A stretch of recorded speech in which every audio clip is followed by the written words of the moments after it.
3টা পরোটা, একটা সেদ্ধ ডিম, একটা কাঁচা লঙ্কা এবং আনলিমিটেড তরকারি।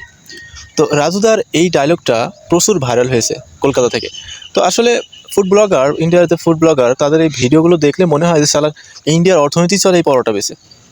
তো সেই ইন্ডিয়া, যে ইন্ডিয়ায় পরোটা খাওয়ার জন্য মানুষ রাত 3টা থেকে রাস্তায় লাইন দেয়, সেই ইন্ডিয়া আমাদের বাংলাদেশকে থ্রেট দেয় এবং বাংলাদেশকে চিকিৎসা দিবে না বলে হুমকি দেয়।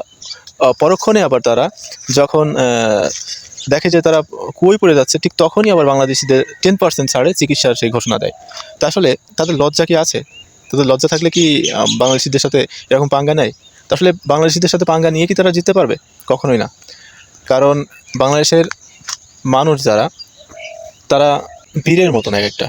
কারণ এই আন্দোলনকে ঘিরে, ছাত্র আন্দোলনকে ঘিরেই মানুষ সেটা প্রমাণ পেয়েছে। বাংলাদেশের মানুষ বিড়াল নয় যে ওই ফুসকা ফাসকা হুমকিতে ভয় পেয়ে যাবে।